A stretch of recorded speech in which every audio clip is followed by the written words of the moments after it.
Munaso TV tukulisaya mukumula mutagenda maaso program omunyo kumacha ensonga nyingi nnyo ezirabikanga zigenda maaso mu ggwanga erya Uganda ezirabikanga zirimo controversy naye nga bijja kutereera gye bijje twongera okusaamu abantu essuubi nti bijja kutereera era abaana bajja kusoma embeera yonna gye bajja okusomeramu bajja kuddayo basome candidate classes balimentu kubanga baddayo ngenda kuzomwezi 4 bajja kusoma era tumanyi nti government obulumi obuli mbadda Uganda abazadde government obulumi bwewulira abaana okubanga bakyatudde waka ndala candidate classes P7 senior 4 senior 6 ne bannaffe abali ku undergraduate nenga ba finalists ate ne bannaffe abali ku postgraduate nga nabo bamalako bali myaka gyabwe ejo ejakamalirizo oba ejimalayo amisomo gyabwe ejo jonna jonna nabere fede soko jewo omuntu oyo tulabikenga tugenda maaso nente katikaze tulina ate onako tugenda kwogera ku bintu bingi nenga nebyenjigiriza tugenda kubanga tubisula nguluko onako lwaleero. Omuntu ono ye Dr. Sam Nayamba owa Mukama Nayamba Healthy Products akolera ekyokunywa ekya Mukama Nayamba ekyokunywa kino kiwoomu nnyo obadde tonaba kukinywako kwata nusu 10 rokka ogende ku dduuka eri kuli okumpi oba supermarket yonna obategeeze nti neetaaga ekyokunywa ekya Mukama Nayamba kiri ku mutindo kyakakasibwa ekitongole ekivunaanyizibwa ku mutindo mu ggwanga erya Uganda ki UNBS n'olwekyo kinywe nga toli mu kweraliikirira kwonna UNBS okuwasiru yayo kiba kitegeeza nti obuyonjo bwebwo ebipimo byogamba nti byebyo biba byebyo ebirungo biba byebyo n'olwekyo okwata ekyokunywa ekya Mukama Nayamba okinywe obulamu bwo tebujja kusigala kyekimu okumanya ebisingawo ojja kufuna Dr. Sam Nayamba ku namba zino wammanga gwakyetaaga mu bungi oba alina kyeyeebuza kyonna ojja kuba ku 07557 56 0047 oba 078 17 4 16 oye Dr. Sam Nayamba owa Mukama Nayamba nkujjukiza sawa zigenda kubeera 6 n'ekitundu ez'olunaku luno olwaleero omusumba Lozias Bujinga ajja kubanga amaze okutuuka mu studios eza Salt FM sawa 6 n'ekitundu ate ku sawa 8 ajja kubanga ali mu studios eza Salt TV lunch hour ejja kubanga butereevu egenda maaso n'okubanga ekuweerezebwa n'olwekyo twegatteko tojja kusigala kyekimu lunch hour eri self contained erimu essaala kitegeeza nti oweebwa omukisa okwogera n'omutonzi wo butereevu gwenga gwe kubanga gwamanya embeera gy'oyitamu ate enjiri naye oba ogyetaaga ekigambo ekyo eky'omwoyo nga mulimu n'amagezi ge weetaaga okubanga bw'otyo owabuza mu mbeera eno empya gye tutannaba kulozaako ey'ekirwadde kya COVID-19 etabudde ne bannaffe ab'ebyobulamu aba World Health Organization bagamba nti omuyaga gugenda kubeera ate muyitirivu nnyo ogwa second round ey'ekirwadde kya COVID-19 naye Mukama Katonda ono yayina plan. Tugenza okuwumulamuko twali tunulidde ensonga nyingi ngenda kubuuza ekibuuzo kye nakugambye nti abankireete mu luzungu plan ey'okulaka nti wadde baliftinze private cars okusigala nga zitambula naye plan ey'okusigazaawo curfew ku ssaawa emu ey'akawungeezi ogiraba eri viable. Ekisookera ddala essaawa zino eza curfew ziyambye nnyo ffe abantu ba bulijjo abantu ba bulijjo ntegeeza ne bana abavuga emmotoka za buyonjo kubanga ogyeko okuba nti akalipagano kagenda musanga mu kibuga ayina mu kakukulayo gyasula wansi ekasokoso bw'aba amaze okuva ku luguudo awali abantu abangi nga yeesogga kaakati obukubo obw'ekizikizazikiza obwe bayitamu okugenda obulamu bwe buba buyimiridde butya kitegeeza nti essaawa zinene eza kafyu zikendeezezza obumenyi bw'amateeka kubanga kibeera kimanyiddwa nti atambula akadde ako aliko questions owa LDU bwakusanga oba owa poliisi oba omukuumaddembe yenna kiba kitegeeza nti okalimu singa essaawa zinene eza kafyu teziriiko abantu bandikozeseza opportunity eyo so ekyokuba nti emmotoka zino bazikkiriza okukakkalabya naye kafyu n'asigalawo nze ndaba nti tekiriko mutawaana obuzibu buli bumu bannaffe banene olwakomyewo ku nguudo baagala kutandika kukola mirimu gya taxi ne bus gye bandibadde bakola nti abamu ku bo kyekibaviirako kafyu okulwa n'okukwatibwa akalipagano kubanze bwe mba nva mutungo nvuga mmotoka yange nsobola okugamba nti mu kibuga kuba bakkirizaamu abantu 3 nsobola okugamba nti wano waliwo abakolera mu kibuga bengenda okuteekamu 3 mbakyajinga emitwalo gyange 2 nja kunywako ba amafuta gagumu kitundu 15 ngulemu kasoda nange nkole kinywe kati abantu abo bwe babeera bali ku program nabo bennyini basobola okundwisa nange olw'okwagala akasente ngende nako sijja kubaleka linda gundi ne linda gundi oyo naye akoze eki alese omutawaana kati ate ne wabaawo bannaffe abamu yeeyunda ka ndropinge bano nkomewo nfune y'abalala ndropinge bano nkomewo nfune y'abalala nti mukuta emmotoka zino ezabuyonjo bali baawulidde nga musaabaze abantu gwe weebuuze lwaki emmotoka ezisinga zirimu abantu basatu balagawa abantu abasatu honestly speaking balagawa bagenda ku shopping batambula oyinza ba neighbor mwambadde mukwano gwo mutambula mwenna obadde omumanyi nga mugenda wa omuleetako mu kibuga nabo bwetunulaze kinalabye nti olunaku olwajjo abantu bande bamanyidde okutambuza ebigere yes abalala nga bamanyidde obugaali bwabwe kitegeeza nti eriyo abaparkings abadde bamaika balina emmotoka ez'obuyonjo naye olw'okuba nti embeera ebadde eriwo nga tebakkiriza kubanga batambulira mu mmotoka zaabwe nedda mukwano gwange ennaku ye bakozesa ekyo mbeera anti olaba emmotoka mbeera nga tebakkiriza mmotoka zaabwe kutambula kyentegeeza nti kyabawaliza okubanga bafuna improvision ey'obugaali n'abalala okugula pikipiki ne bazigira mu lunaku olwo lumu abali tavuganga ku boda piki yonna bokisa biki naye olw'embeera yagigula n'agigira olunaku lumu n'atandika okugivuga kakati bwe bakkiriza emmotoka eza private oba ez'obuyonjo okutambula yabadde tayinza kuddamu kukwata kagaali oba pikipiki kutambula nayo awo babadde bangi abayongedde ku muwendo gw'ebidduka alina emmotoka ze 7 ziri mu kikomera naye embeera ebadde emukubye teyafuna sitiika yagezaako okufuna sitiika mu ngeri yonna n'atagifuna naye nga musajja wa class tasobola kusigalawo kanga akolesa bw'omusanga mukubo ng'atambula ojagamba yoyo yakolamu naye embeera ebadde emukubye nga atudde waka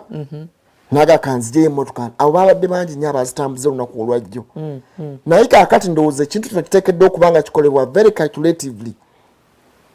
okubalansinga kubanga embeera eyateekesaawo kafyu naye yali ya security okutwaliza byakwerinda kubanga kati economy twagala etambule eggulewo naye ate twetaaga ne security ate n'obulamu tubwetaaga mu mbeera eno tulina okubalansinga ebintu bisatu eri abantu abalina propose ezigamba nti bambuseeko essaawa za kafyu bw'oyamba essaawa ya kafyu waggulu abantu bano bawa obudde obusobola okutambula obumala bala bagamba eve ku ssaawa emu ey'akawungeezi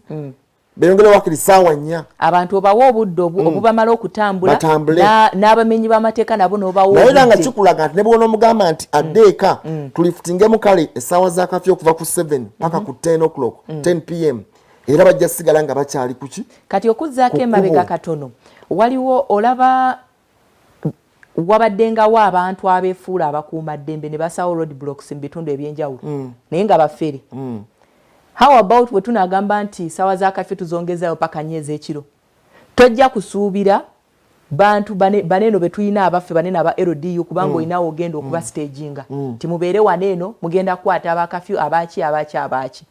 kitegeeza nti oli ayinza okugamba nti mutuuze wa wano kuba tulina n'obukiiko bwaffe ku byalo obukola ku byokwerinda oyo ali ku komiti ya chairman naye nga mubbi awedde emirimu so essaawa zinene eza kafyu zandigize zisigalawo naye obuzibu obugenda okuva n'abaana b'amasomero banaaba batandise ako nako kavuyo kalala abaana bo badde nga tubamanyidde nti atambula n'atukeka mu ssaawa 2 bagenda bakola batya kuba kati ez'olukale bwe zinaatandika sabbiiti ejja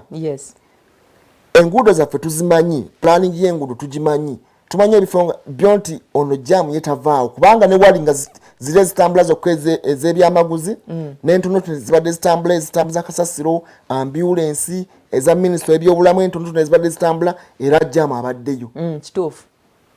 olw'enguudo zaffe mbi naye katugenze mu kaseera ate akazibu ennyo nti tulina okukebera buli atambula okukakasa nti guidelines ez'ebyobulamu ozituukiriza omuwendo gw'abantu ogukkirizibwa okubanga oteeka mu mmotoka ng'ogenda okubanga otambuza kati olwedde jaamu ajja kusigalayo yajja kubanga atambula bajja kukwata abantu ndowooza bakoowe bukooyi kubanga jaamu era twagenda okuyingira omuyaga gwa covid jaamu yabakwatanga mwe paka ssaawa 6 ku luguudo kati nteekateeka kiseba kubanga bakireeta naye nga tewali nteekateeka pulaani kino kyagwa bugwe tewajjawo pulaani erabika nti egenda kukendeezaako obulippagano ku nguudo ezimu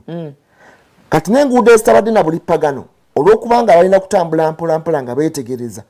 queues zino zirina okuba nga sigala nga zitambula nga mpanvu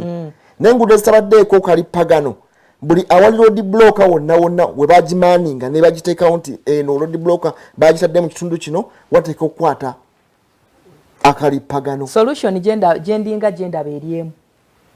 tweyisenga Bungereza. Uganda yisenga Bungereza. Tuteekeko omusolo ku mmotoka ezingira mu kibuga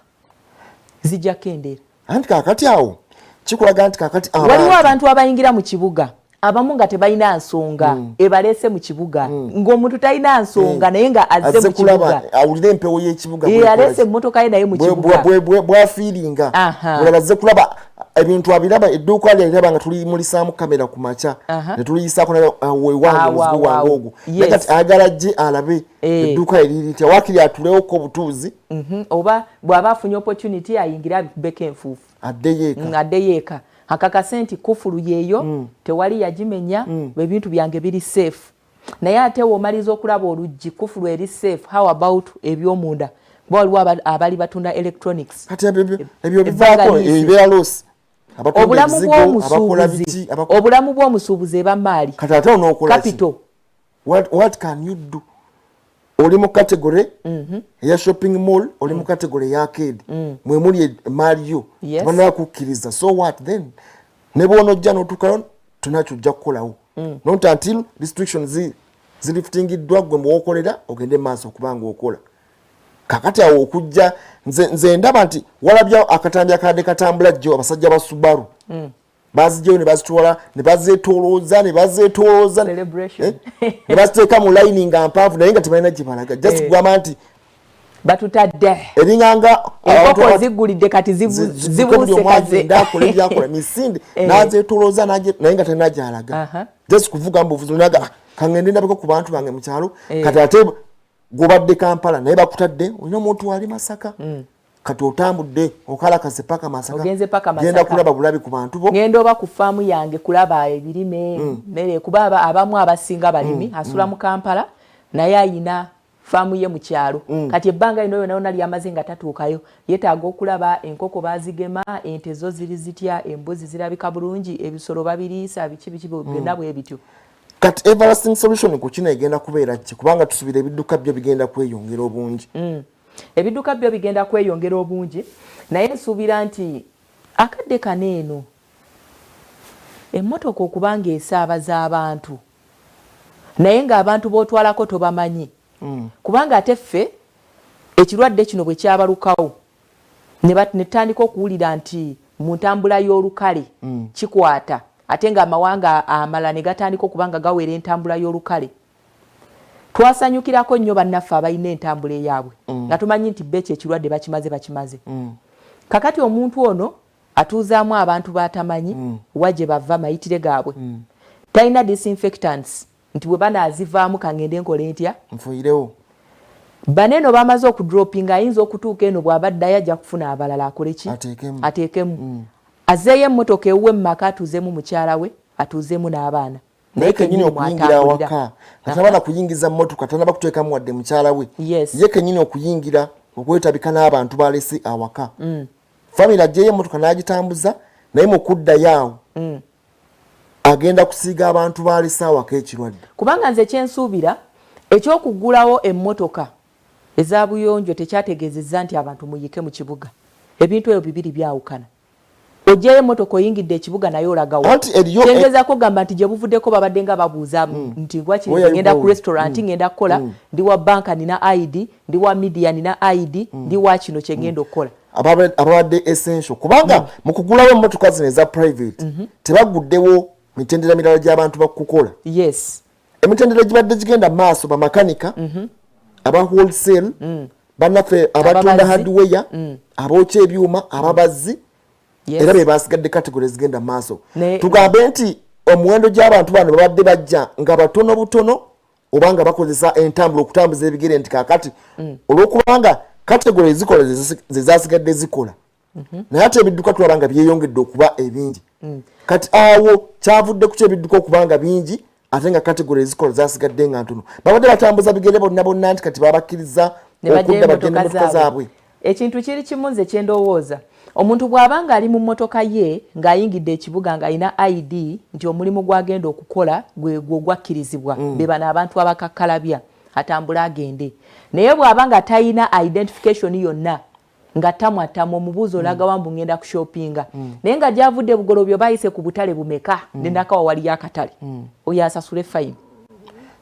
nga polisi bwe yakola ekyo palamenti etuule ezireme kubeera ssente za zigizaga nti gwe leetayo 10 leetayo ki as per now kubanga ekyokuta emmotoka tekyategeezezza nti office ziguddwawo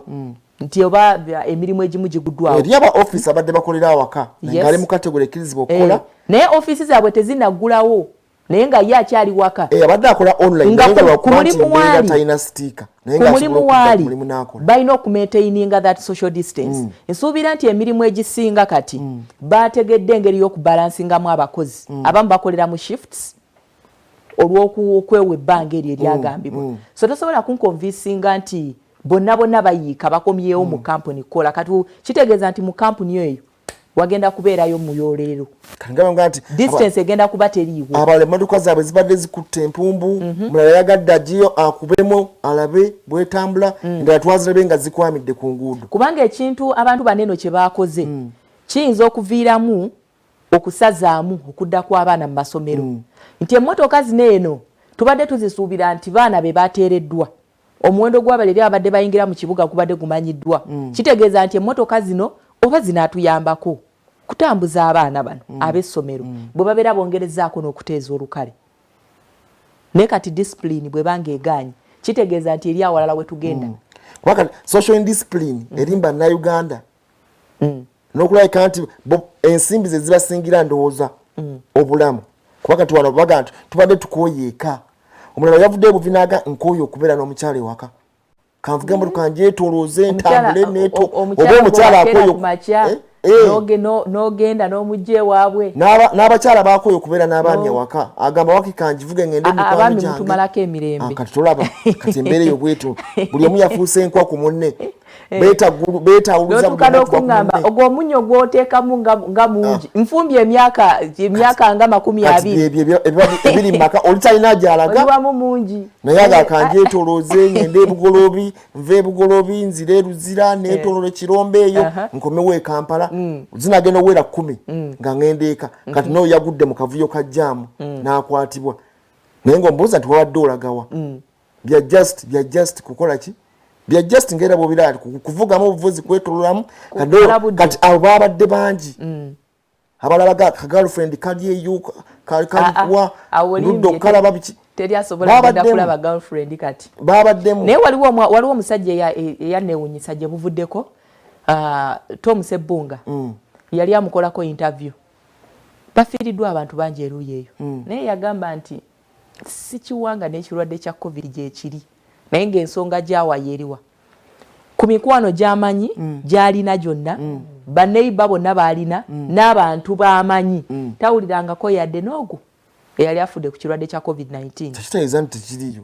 kakati kyandiba nga eyo nayo challenge eri mu bwongo bw'abantu ng'abamu balowooza nti kakati covid ono nga bwe tubadde tusonga mu bannaffe bano abavuzi ba birukulula n'abatandise nabo okwemulugunya bulwadde bwa ku nsalo eyo ndaba ne bannyini bwo district ezo ezakandiddwa eziri ku nsalo bannannyini bwo ndaba bali eyo tunaabusangawa naye nga jjukira nti obwadde buneeno tebwetimba batugamba nti abantu abamu bali asymptomatic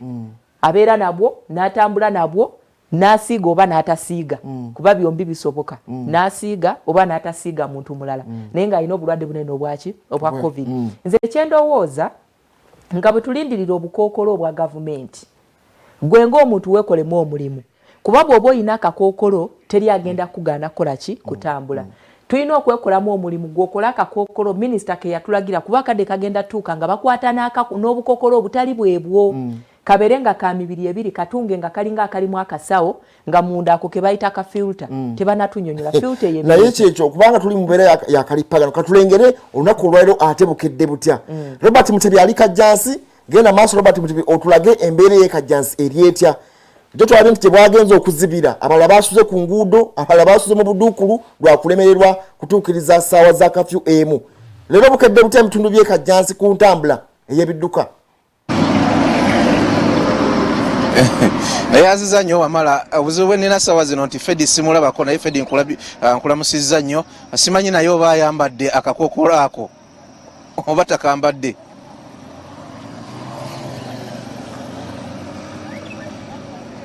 Muhammad Wamala Sewanjisebo Fedi akambadde atakambadde Fedi ayambadde akakookolo tayambadde kakookolo tatya kwetyamula mu maaso go kasitanze nina bw'aba ayambadde abatampa abalabi baffe abasooti balamusizza nnyo nnyini ddala mwena abakeeredde ku SOT TV atwagala obagamba nti ku ssaawa emu ey'akawungeezi ak'eggulo wano wabaddewo okulya n'okuluma fook ekyabadde wano nga toyinza okukikkiriza kubanga bakutte emmotoka ne babula ne we bazissa wano ku poliisi y'e Kajjansi bakutte emmotoka ne babula ne we bazissa Saidi wali we mulaba awo nge wali abapoliisi balayika balina gwe bakapye awo ate tumanyi lwaki bamukapye eyo parking yajjudde n'ebooga oluguudo lwonna luno ne lujjulako mmotoka obwedda buli atuuka wano nga bamugamba parkinga abantu kyabakutte olunaku olw'eggulo bakyabalidde ng'enjogera y'ennaku zino obwegamba nti mmotoka baziggyeyo nga excitement y'amaanyi nga balowooza bye baavuganga luli bye bagenda okuvuga ne ku mulundi guno okukakkana ng'obudde ate bwe batabuseeko era bangi bakwatiddwa bateereddwa matumbi budde abalala bakedde kuteebwa nga kafyu aweddeyo kubanga etteeka ligamba nti bakwata nga ku tteeka lya kafyu kati nga lino era bayinsobola okuvunaana oba basobola okukubeezaawo paka kafyu lweggwawo poliisi zonna we tutuukidde nga be babadde bakutte babatadde oluvannyuma lwa kafyu naye ate abamu obaoliawo basobodde okutegeraganya n'abasirikale ba poliisi ne baba nga bateereddwa obaoliawo mu biseere mu budde obwo obw'ekiro ne babakkiriza okulabika nti baddayo awaka ye jaamu ye njagala okutegeeza nti yakedde dda mu bitundu by'ekibuga n'emiriraano eby'enjawulo ku nguudo naddala ezingira ekibuga olina kubanga okkiriza bukkiriza nti ekintu kyazzeemu okulabika nti kikwata akati nga bwe tubagenda mu maaso n'okubalaga wano e Kajjansi motoka ziyinza okuba nga si nnyingi nnyo naye ate bw'otuuka eri mu maaso ng'oyingira ekibuga Kibuye nawa ezo zonna eziba zeegatta awo nga ziva ku luguudo lw'Entebbe eryo lyekkuŋŋaaniro lyazo era njagala okugamba nti ojja kubanga osanga buzibuzibu kubanga n'amaggwa mayitirivu nnyo ku luguudo luno kumpi oyita wano neeri ng'ogenda maaso n'okulabika nti osanga amaggwa naye nga mu kiseera kino zibadde zikyatambula bulungi wabadde tewaliwo mu kalipagana ako ak'amaanyi ennyo okugjako erubawa etuyitidde awo waliwo amaggwa nabo babakwatakwatamu ate bw'ogenda mu maaso mu bitundu ebyo byonna ebiddirira awo ku bbatabata enamasuba n'ogenda ekibuye awo wonna bagenda babanyiganyigamu kubanga baagala abantu nga bali basatu balina masiki oba oliawo n'abali strict babuuza sanitizer oba mweziri mu motoka oba teziriimu byebyo yembeera eri wano ku Ntebe Road si kyamaanyi nnyo nga boolaba naye ate ebitundu ebirala nga mu Lubigi enansana nayo zatandise okukwata Jinja Road yo kijjobi njagala obategeeza nti Jinja Road yo yatandikiddewo nga we yakoma ate nga n'ebitundu eby'Namugongo naalya eyo nayo ate wazibu nnyo kubanga abagagga be basingayo obungi oluguudo lwawali okuva ku bitaala bya Fairway bagenda maaso n'okulabika nti balutereeza okweyongerera ddala mu bitundu by'e Kololo kati ekiri eyo nkoko baana kubanga eyo nayo abagagga abavaayo beevuga abasinga obungi tewali nnyo takisi ez'enguudo zo abazikwata mulina kuba nga bugumiikiriza mbeera kubanga okutambula kulina kutandika ssaawa 12 era tewabeera nnyo bantu bakeera kutambula kubanga ate bw'otambula nga tezinawera 12 obeera mu budde bwa kafyu budde bwa kafyu so embeera bwete bwekedde mu bitundu bino ebya Ntebe Road tuli wano Kajjansi mu dakiika nga 2:35 okuva wano ngenda kubanga mbalaga ku kabenje akafiriddemu omuntu ate n'abasirikale ba poliisi ne balumizibwa nnyo nnyini ddala tujja kubanga tubalagako ku mbeera nga bwe yabadde embeera nga bwe yabadde naye nga wano simanyi kiriwo ndaba tewali social distancing ndaba poliisi eri wano ku bantu sibitegeera bulungi ngenda kubanga mbabuuzaako bafande afande musiza anti munaye ndabye omukyalo ono ali under arrest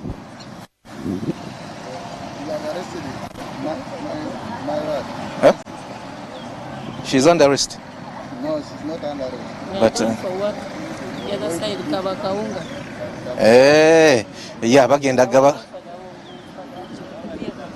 They are waiting for the vehicle. The vehicle is coming. They are going for Gabakawunga. As you've heard, they are waiting for Gabakawunga. They are waiting for the vehicle. She's not under arrest. Nga Bwemba de Nsovira. They are just waiting for Gabakawunga. as per the lady, the police officer. Kale webito bitambudde twagala tweyongereyoko munzikirize ngera batwalako katono Nyerubowa wabadde wakabenja kafiridemu omuntu akabenje ko kakasiddwa mu ggwanga Uganda akabadde na kigalala kafiridemu omuntu kabaddemu police officer ali ku ranka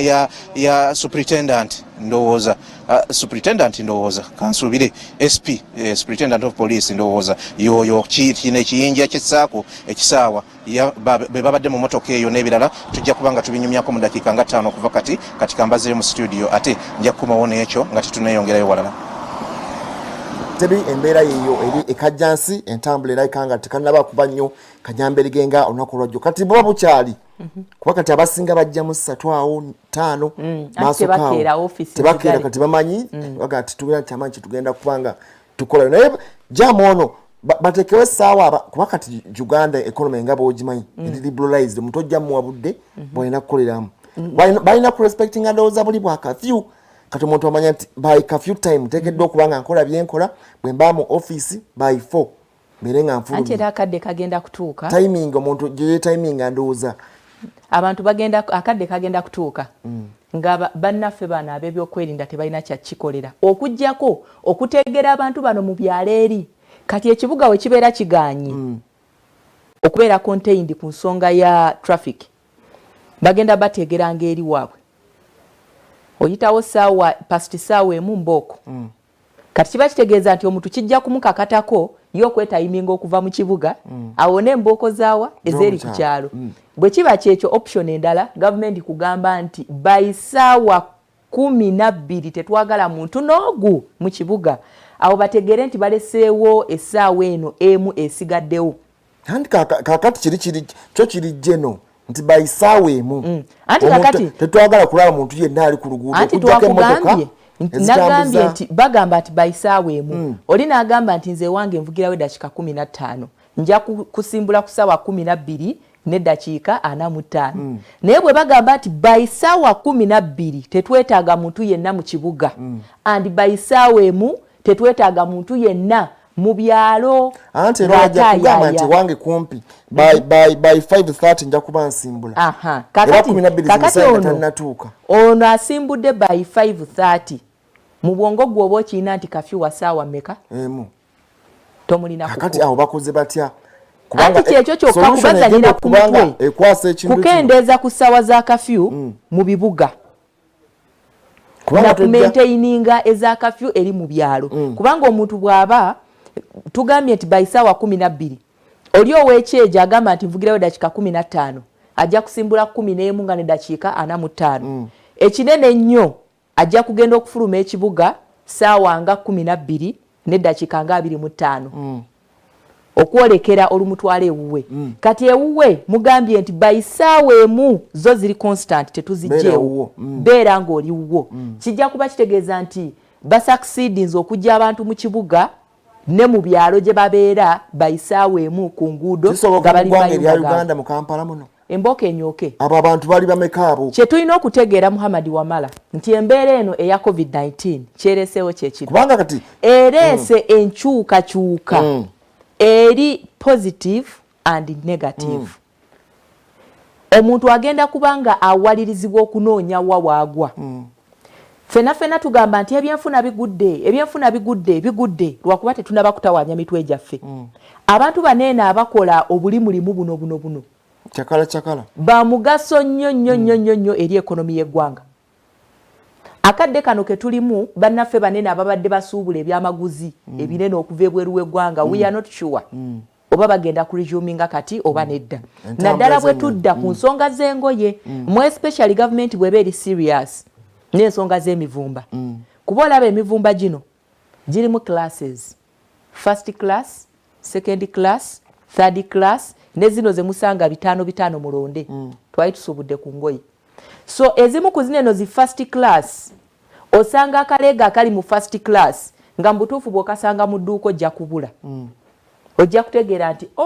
kuba babangati eriyo ne beera mu dduuka nga biri packed bulungi naye nga byavudde eri. Anti kati banene abantu kye bakola first class oyo abamu gwe baddira damu nampakinga bulungi namupakinga bulungi namukuba akawowa akakabi naluteeka wali naluyiya logisanga nga suuti nga yo si bonna waliwo amaduuka agali genuine naye abasinga balina botiki ez'okwetetenkanya mu bibuga we bati naye kino kyo tukoze tutya kuba kati ensonga yakali byonna kati tubiwulidde ebyo kubanga kati be bantu abo batambula okujja abadde bajja okutetenkanya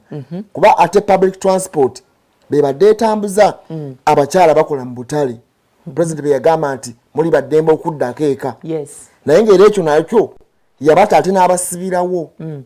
muli baddembe okuddako eka naye tewali ntambula ebazzaka kakati bo abaalaba nti olugendo luwanvu bo basigala mu butale bwabwe olaba nti abo bo beetetenkanya kakati era yembeera eyo gye basanga nti ekyamusuza mu katale yali convenience ate nga inconvenience nti conveniently asobola okubeera waali natatambula kiro kubanga kati byonna byonna ekyamusiba neyewala ne ku muyaga oguli essaawa eya kafyu kubanga bomanyi abakyala ab'omubutale akolera kasubi tugambe akolera kasubi asula wakiso oba nansana yatambula olugendo olwo n'alutambula ewiiki emu n'akoowa ababasinga ne babivaako naga sisobola kutambula nkooye abasobola okumanejinga wiiki neggwako nga tena bagamba kusulamu basulamu era nakati bakyasulamu bwalagula mundo gwe14 n'abaga nti kati abakyala abadde basula mu butale mu ddeeka mu ddeeka eka nga bwe mujja naye era ono abadde asulamu nga yalemesebwa kutambula lugendo na kafyu tewali kyeyamukyusiza yasigala nga atambula. Tufiiriddwa abasuubuzi abawerako baba na bizinesi abawerako before omuyaga gwa COVID-19 naye nga bwogezaako okugoberera enfa yaabwe bagamba bwe yagaddewo ne bamugoberera. Akadde ke tulimu kano abantu bangi nnyo babuzaabuziddwa tebamanyi we bagenda kutandikira. Omuntu bw'abanga avudde eka ng'aliko pressure ya omwana alina okudda ku ssomero alina ba candidates almost mu classes zonna balina okulya nange ng'omusajja ku buko nina okusigala nga ndi musajja famire yange nino girabirira nina okukola ki. Ebiseera ebisinga confusion empitirivu eviiramu omuntu okukola ekintu kyatandikoze nti bwe tugamba nti tulifutinze kafyu abasuubuzi b'omu butale twabakkiriza batambule baddeko ewaabwe beebake kubamu akafaananyi omusuubuzi ow'omu katale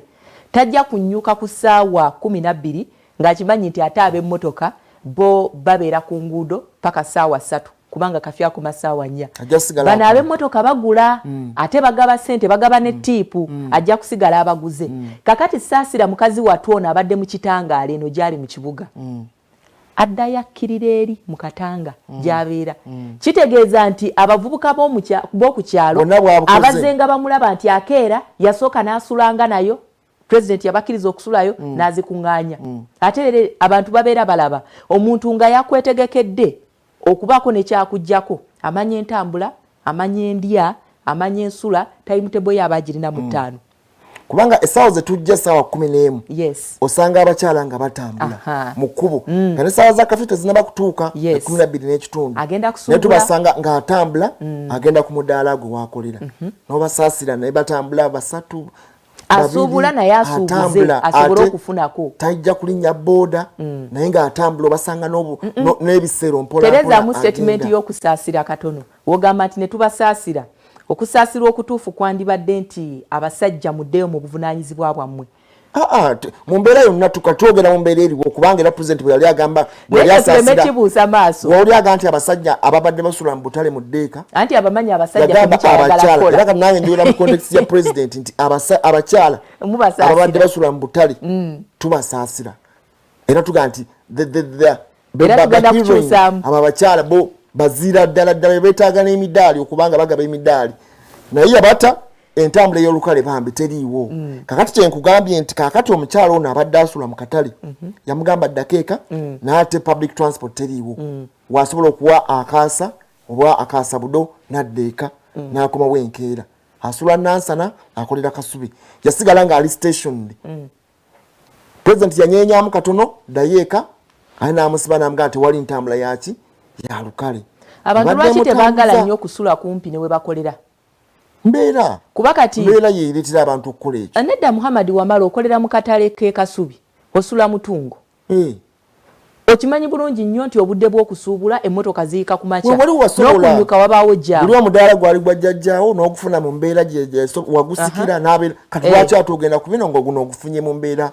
ya bwereere omanyi waliwo ebintu bye tubuusa amaaso buli omu atunulira ndowooza wasobola eno ekonomi ya Uganda yo buli omu wasobola okutatenkanyiza watetenkaniza naye ng'ate omulamu yatetenkanya si weewaawo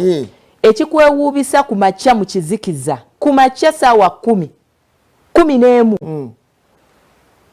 otolontoka okuva emutungo otuuke Kasubi mu kizikiza toli sure of your protection n'akawungeezi okomewo saawa 5 saawa 6 ogw'ekiro assuming kale kafyu akyaliko okomewo ng'oriskinga saawa emu kuyiseko eddakiika 10 kuyiseko eddakiika 2 banaakukuba embooku za bwereere oba osange ab'ebyokwerinda nga si beebo nti bw'obalaabalamu risiki eyo okera mu nzikiza Monday to Monday kakati ekyo gwe muli munda tolowoozaako nti ne baneeno nabo abakulaba ogenda naabwe obakooya bakulaba nga gwe mugagga w'okukyalo nti inconvenience eyo bw'enaakukuba wiiki emu ojja ku stay at home ebintu ebimu tubirowoozeeko ojja kutuula ewaka ng'embeera yekukubira okukayoka nekwekubira nekutuuza ewaka kyekyali ku bannaffe ababazzi n'abookya ebyuma nti baateebwa nagatambula ne bamakanika nabaga tobakkiriza okwe mugende mukole abookya ebyuma abamubazzi naye nga mu kaseera kakuteereddemu teri agenda kukubuuza wadde ebbeeyi y'omulawo kuba kati omulawo ye munnaffe comrade in the struggle kati okusingira ddala okugoya akawunga mu mbeera gye tulimu naye nga teri agenda nakubuuza nti wadde omulawo kubanga omulawo teguli nti ogenda gukozesa ogusuule guyinza okukola emyaka 5 nga babajja sanduuku ez'abafu akati naye kati ateri muntu afudde covid naye abantu ebirwadde ebirala bibatwala naye still si mu mbeera eringa bwe abantu babadde bagula ebitanda gwokukuba okukulira banga biyisingana kakati mu mbeera eno eriwo tugeze tubeere realistic mu mbeera eno eriwo nti abantu abasinga kati mu mbeera bwe bavuga nti abantu baziike 10 ekibaawo kibeera kimala abantu bayinza ganda tuleete kese yakabi tugenda tukole awaliwo bamale amazima agakawagegano bamutetenkanye bamugjewo amazima agakawagegano obudde buno bwe tulimu obwa COVID-19 kusoomozebwa kw'amaanyi abantu tebalina ssente naye tulina bannaffe abaakolawo abasevingayo ezaabwe ne tuba ne bannaffe abakolera gavumenti ng'abadde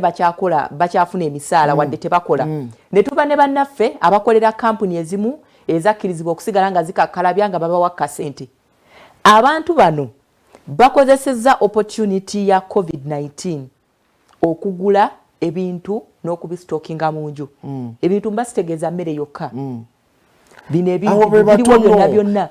anti n'abagula bagulira ddala tebagula sincerely not on a large scale omanyi lwaki government kati emirimu gyonna kati gyaku kati babadde banyunyunta bali bamanyi nti bali desperate ekitanda ekigulibwa emitwalo 5 babanyiga ne babawaamu ago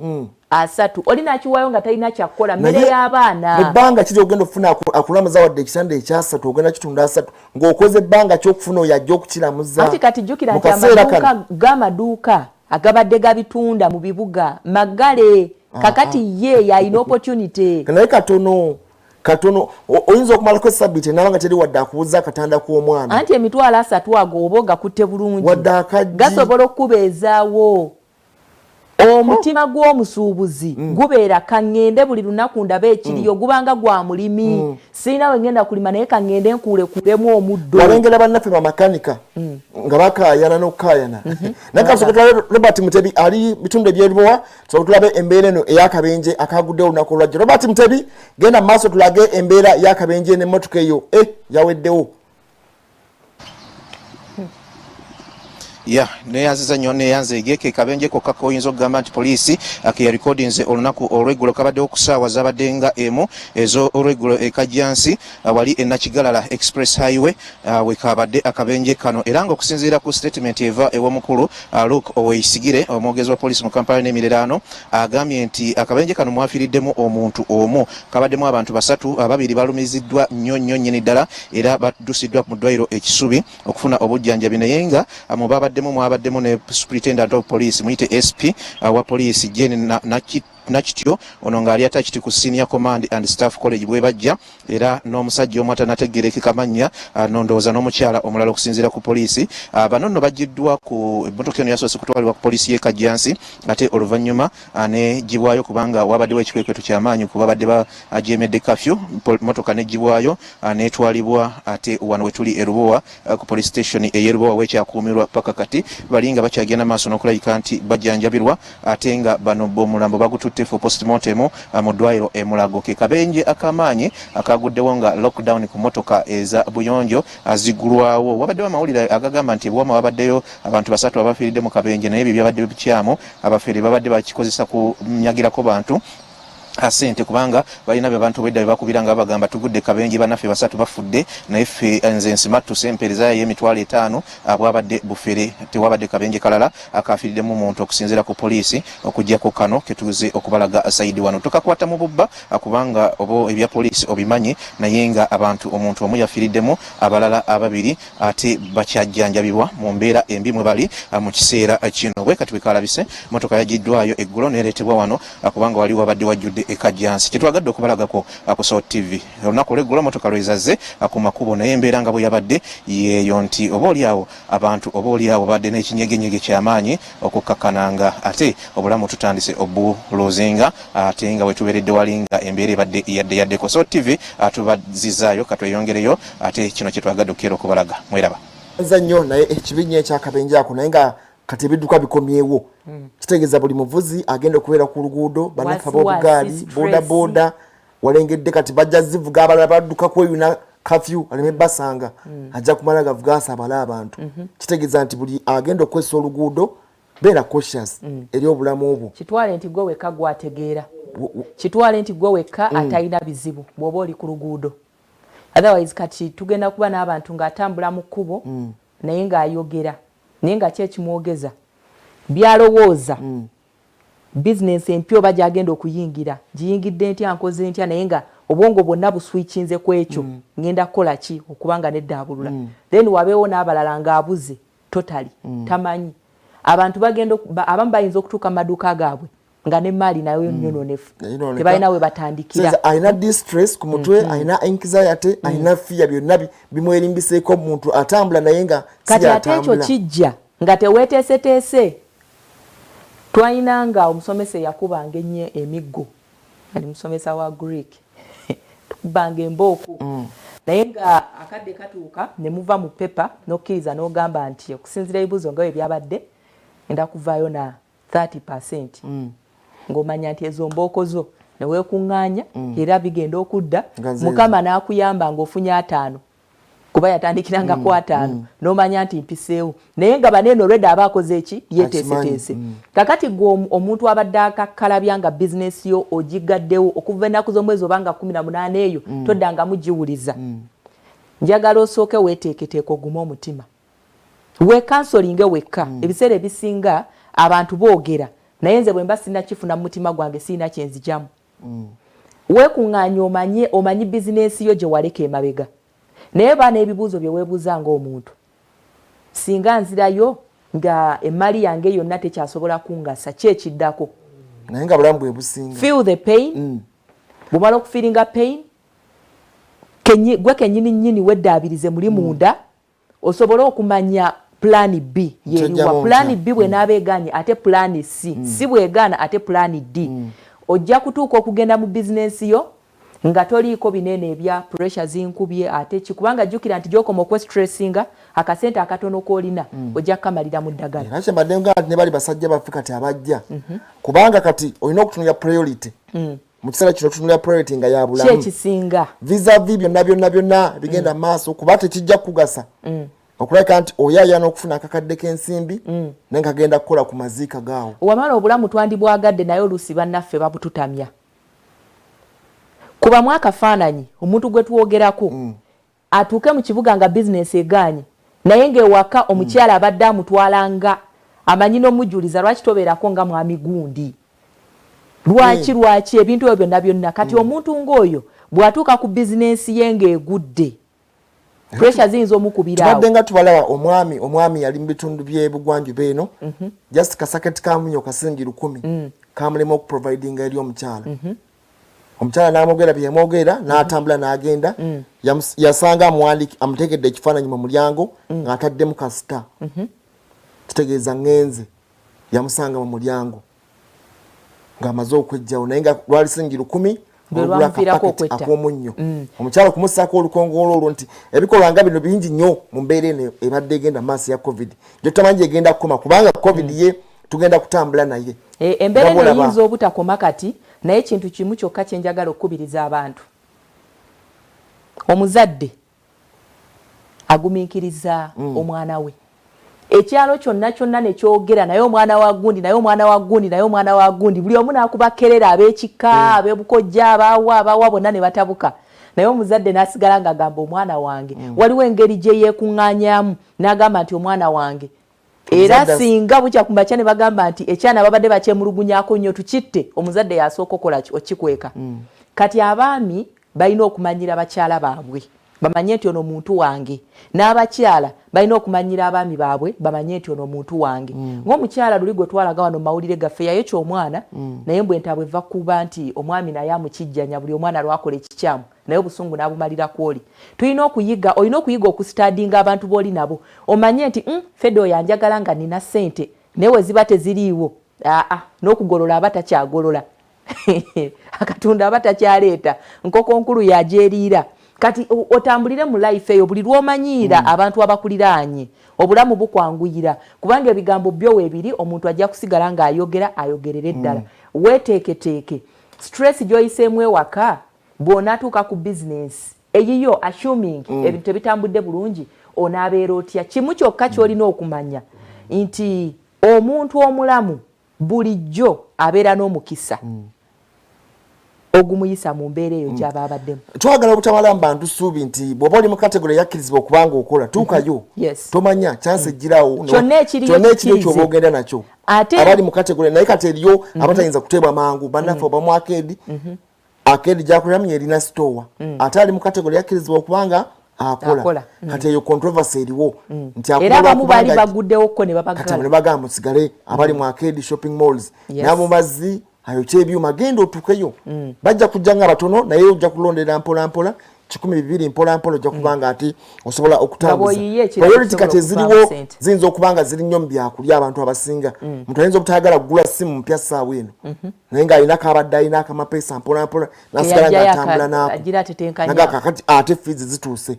bwe nkwata emitwalo 5 gano ate ngula essimu naye tuukayo olabe tomanya eyinza okujja ayagala housing bwenaaba batadde eri ayagala housing ayagala software